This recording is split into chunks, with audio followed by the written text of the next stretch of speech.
When this started, I confess I did not understand. I guess maybe that's how it all turned out to be such a mess.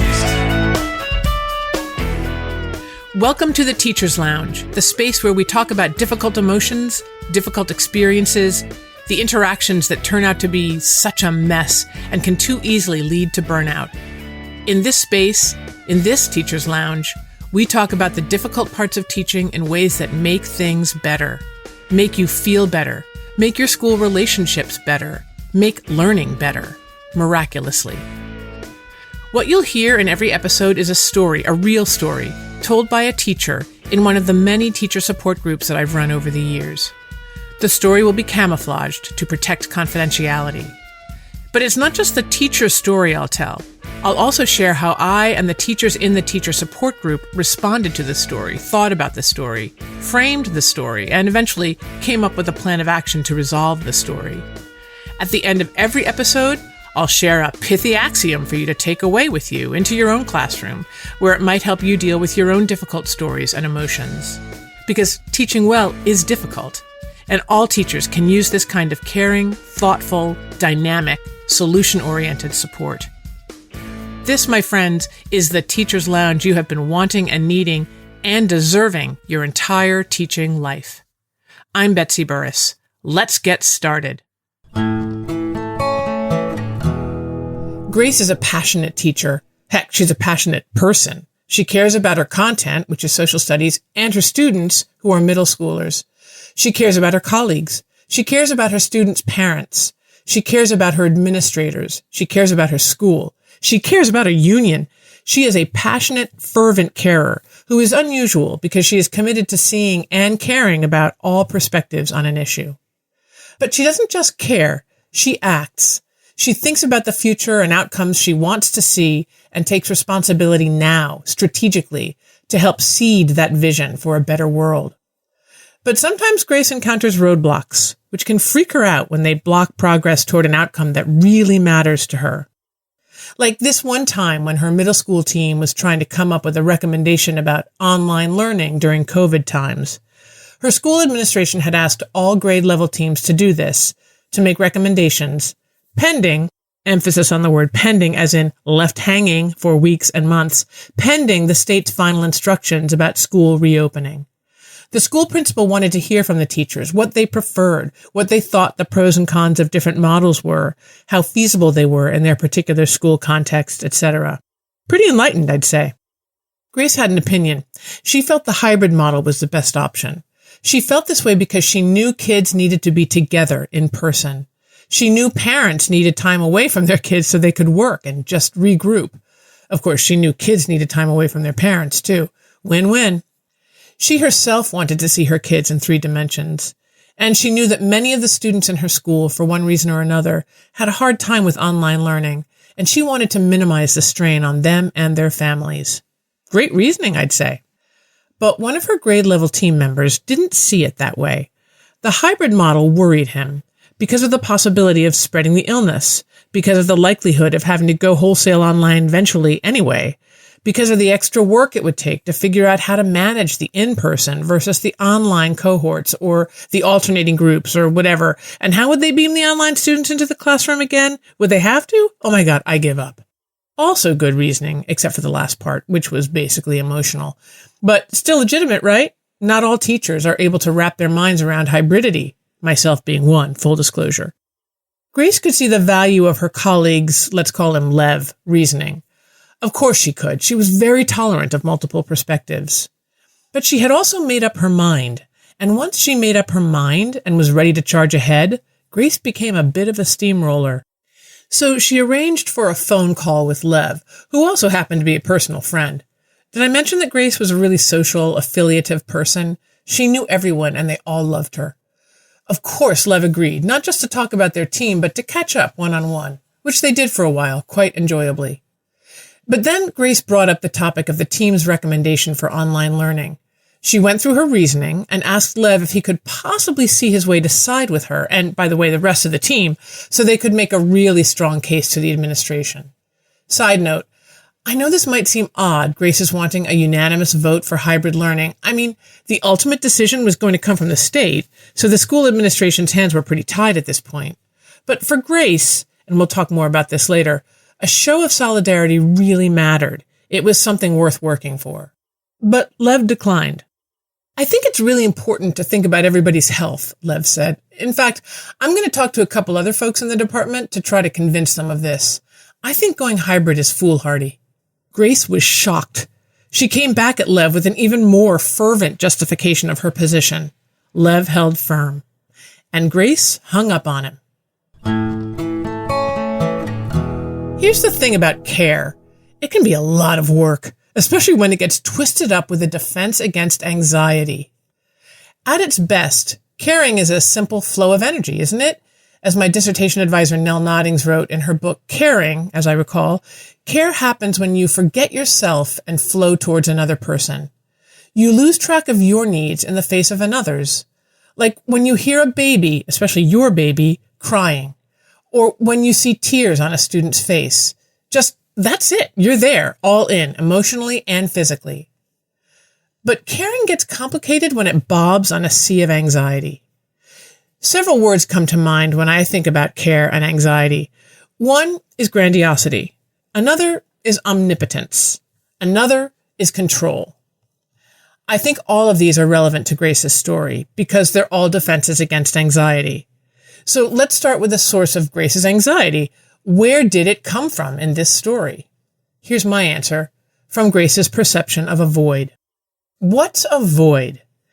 It's the space between jobs that need to be done and people willing to do them. It's the vacuum between a need and a person like Grace, and me, full disclosure, who knows she'll feel competent and in control when she fulfills the need. It's the perceived prelude to chaos that has to be stoppered at all costs. It's the moment we think, no one else is going to do this, so I have to. And, or, if this is going to get done well, I'd better do it. Here's where those words I mentioned a minute ago come in. Grandiosity, it's when I value myself and my skills so highly that no one else really rates. It's one of the feelings that propels me into voids. If this is going to get done well, I'd better do it, which gives me a chance to feel great about my competence.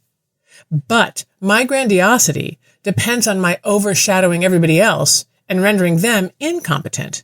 When I fill the void, everybody else has to, sit back and watch, whether they want to or not. Their need gets met, but not through their own effort, through mine, which implies that I, at least, believe that their effort would have been futile, impotent. Not a great message to family members, to colleagues, to students. Grandiosity can also easily tip over into resentment, which is a really corrosive state of mind. A tiny tangent here, or maybe a tangent on a tangent. I have many teacher friends who hate the word grandiosity. It makes them feel bad. If you are like those teachers, forgive me.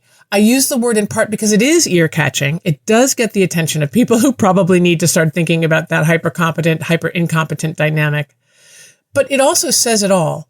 We're grandiose when we're too big for our britches, when we're doing too much, when we need to take up less space, when we need to take a break, when we need to sit back and do nothing, just watch.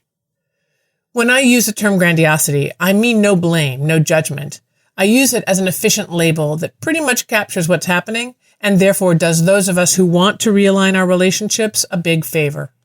Well, that's what I have to say about grandiosity. Now, what about omnipotence and control? Can't wait, can you? Actually, I'll make this compact by combining the two terms. I'll talk about a common psychological defense called omnipotent control. Omnipotence? It's a defense against chaos. Hell, it's a defense against reality. If I'm all powerful, nothing will get out of my control, right? Omnipotent control is a great defense used by self-styled control freaks who would like reality to bend to their will. And it often works. I can't tell you how efficient life is in my household when everyone behaves according to my rules, when I'm wielding omnipotent control. But adults aren't the only control freaks on the planet. What about our terrible 2-year-olds? Wouldn't they, and let's face it, our 16-year-olds, love it if we just let them do whatever they wanted? This is what I mean by omnipotent controls being a common psychological defense. Few of us want to lose control in the face of our stressful, potentially chaotic realities. So how did we get here? Yes, I asked where the anxiety Grace was feeling came from. The answer I proposed was that Grace perceived a void.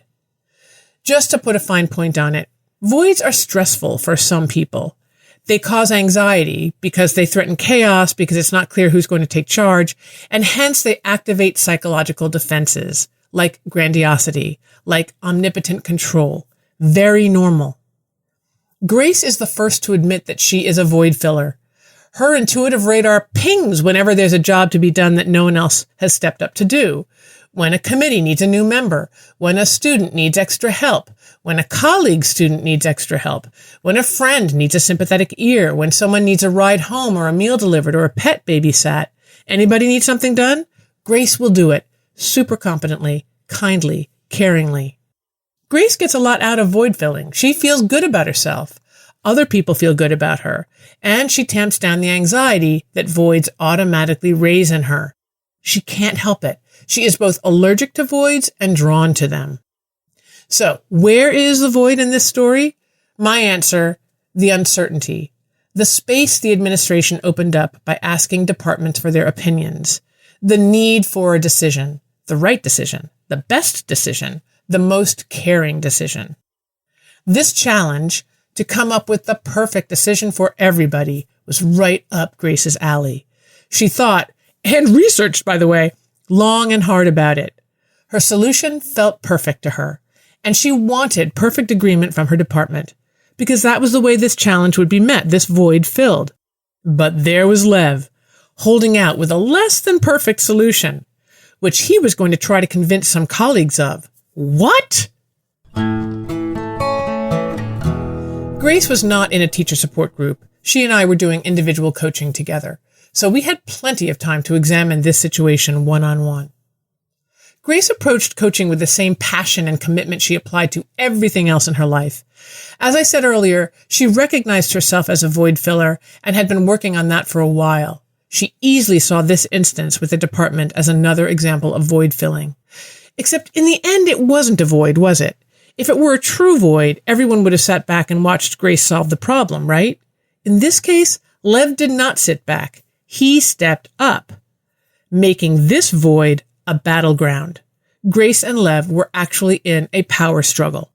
This is such a useful realization, because as soon as I hear power struggle, I think the third. You do too, of course. Seriously, though, you may have heard me talk about the third before, but I can't assume that. So here's a quick explanation. You got person number one, who has her own reality, her own perspective, her own preferences and desires. And you got person number two, who has his own reality, his own perspective, his own preferences and desires. Ideally, person number one and person number two, when they come together, present their perspectives effectively and listen respectfully to each other. When that happens, person number one and person number two can co-create a third reality, one that belongs to neither of them, but has sprung from their effective collaboration. That's the third reality that emerges from healthy, mutually respectful, collaborative interaction. Hold on, though. When either person number one or person number two, or both of them, fails to present themselves effectively, fails to listen respectfully, fails to value the creative outcome their collaboration can foster, when either person number one or person number two is devoted to winning, to conquering the interaction by imposing their reality on the other person, you got your power struggle. One person trying to dominate the other, crushing the other's perspective, erasing the other, and destroying any possibility for the third. It's a sad, sad thing. So who was crushing the third here? Grace volunteered that she was. Her determination to get Lev on her side of the COVID debate made it impossible for her to hear Lev's position without going on the offensive by getting defensive. That is, by activating her defense of omnipotent control, by pushing harder. When he stuck to his perspective, she couldn't stand it. She erased him completely by cutting off the communication, by hanging up on him. Back in our coaching session, Grace was really upset with herself. She wanted to repair with Lev, to let him know she saw her mistake and respected his stance. See what I mean by Grace's passion and commitment? She understood what she had done. She didn't like it. She overcame her temptation to revile herself. She made a plan to repair. This is excellent, excellent work. So Grace emailed Lev. She owned what she did. She apologized for not respecting him. And she promised to stay open to his perspective as the department honed their final recommendation about teaching during COVID for the school administrators. I confess, I was amazed when Grace reported back to me the next week that Lev had responded really caringly and thoughtfully to her email. I was feeling steamrolled, he wrote to Grace, and I don't like feeling steamrolled. This is a magnificent insight. If I don't like being steamrolled, what am I likely to do when I'm feeling steamrolled? Resist, oppose, just for the sake of it, to prove to myself that I'm no longer susceptible to this kind of treatment, which I undoubtedly learned to dislike over years of experience of being steamrolled, and further, to make a show of strength to the steamroller. Just amazing. What Lev did in his reply to Grace was to shift their focus. Grace focused on the content of the power struggle, who believed what was best, the decision they had to make. Lev shifted the focus to what I call the emotional bedrock, the feelings, which is where the juice flows, where the truth lies, where relationships actually live. Even more amazing, maybe, was Grace's response to Lev, which was something like this. I completely understand. I can see how I came across as steamrolling, and I appreciate your telling me how much you hate that. I will keep an eye out for it from now on. A couple weeks later, Grace reported out again. The department had sent in their recommendation to the administration. It was unanimous in support of the hybrid option. Lev had not only agreed to Grace's proposal, but had included an eloquent rationale for it. Given the whole COVID thing, the uncertainty and flip-flopping that so many school districts had to do, the outcome of this story feels kind of unimportant. I mean, who cares about a unanimous recommendation to a school from just one of many academic teams when the ultimate decision had little to do with the recommendation in the end? Honestly, I don't care, and I certainly don't blame you if you don't. But this story is remarkable, not because of the decision the team made, the content, but because of the dynamics, because of the emotion work Grace and Lev did, the way they worked together to defuse their power struggle. It doesn't really matter what the power struggle was about. What matters is that it happened, and it could have had dire consequences, like fracturing the department or fracturing Grace's and Lev's friendship. So what happened? Let's review, leaving the content, the issue, out of it. In the beginning, there was a void, a need, a space that had to be filled. Grace unconsciously, automatically gravitated toward this void. She had to fill it because it made her nervous. And because her definition of her own competence rested on her ability to fill voids just like this one. She was, in a word, good at this. Except that it turns out this wasn't a void, or it didn't remain a void for long. Someone appeared with a conflicting opinion. That would be Lev, which threw Grace off. And because she was already defending against the anxiety that normal voids raised in her, that defense being omnipotent control, remember that? She doubled down. Lev's disagreement just added more anxiety to Grace's internal psychic fire, so she became even more controlling. Enter the steamroller. Turned out that steamrolling was a major button for Lev. He did not like it, and he reacted with his own version of omnipotent control. He opposed. He put up an insurmountable blockade, which stopped Grace dead in her tracks. The void turned into a power struggle.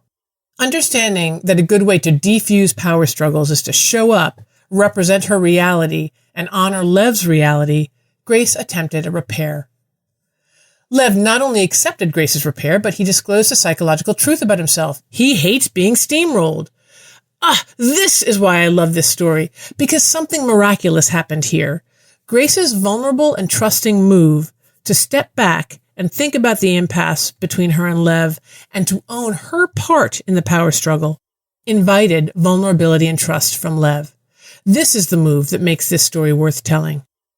Grace was able to accept and digest Lev's explanation. Note, by the way, that Lev never said, "You steamrolled me." That would have been an accusation that could have activated Grace's defensiveness, which would have gotten them back into the power struggle mode. "You did this." "No, I did not." "Yes, you did." No. Lev said, "I felt steamrolled, and I hate being steamrolled." These simple I statements made all the difference.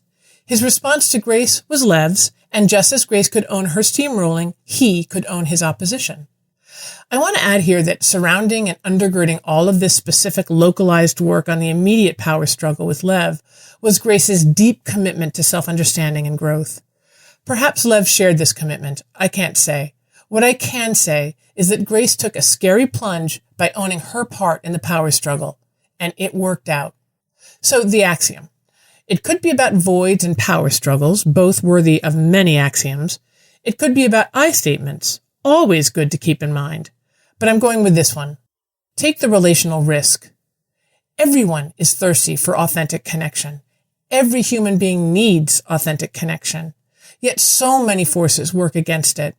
Our internal forces, our sense of personal grandiosity or inferiority, our unexamined anger or resentment or sense of hurt or offense, our anxiety, which spurs us to do all kinds of crazy things. Our internal forces work against authentic connection. And external forces, like other people, like overwhelming life conditions, work against authentic connection. We so easily lock into certainty about other people, about ourselves, about what's possible, all based on fear, on an unwillingness to be vulnerable. I'm not knocking this fear. It's real and it's powerful. What I'm advocating is figuring out how to overcome it by doing what Grace does, committing to growth and self-understanding, finding people who lovingly support this growth in you and in themselves, building up relational muscles that make you feel strong as you own your part, hold yourself accountable, and reach out to others, gathering emotional and relational data to help you understand the unfolding dynamics and act responsibly in order to repair successfully, or, at worst, to get more data. Taking relational risks with colleagues, scary as it can be, is valuable, as Grace's story shows. Taking relational risks with students, who need their teachers to lead the way towards social emotional competence, is also valuable, even essential. I want to thank the teacher whose story I just told, You Know Who You Are, for their generosity and wisdom and commitment to becoming an ever better teacher. You rock. Here are two more people who rock. My endlessly patient and talented audio editor, Julian Andrekai, and my brother, Tom Burris, whose song Lifetime, from his amazing album Jabbering Trout, you've got to check it out, ushers us into and out of the Teacher's Lounge. Also, my editors, May Burris-Wells, Brad Wells, Julia Bowen, Kim Nickel, and Geraldine Shun. Thank you, one and all. If you are a teacher with a story, I'd love to hear it. You can contact me at my website, teachingthroughemotions.com. That's one word, teachingthroughemotions, and you spell through the long way, no shortcuts. Click on the podcast, then on Let's Get Started, and send me an email. I mean it. Suffering in silence gets you nowhere. Telling your story is a first step towards understanding and relief. Contact me. Come on into the Teacher's Lounge. You will feel better.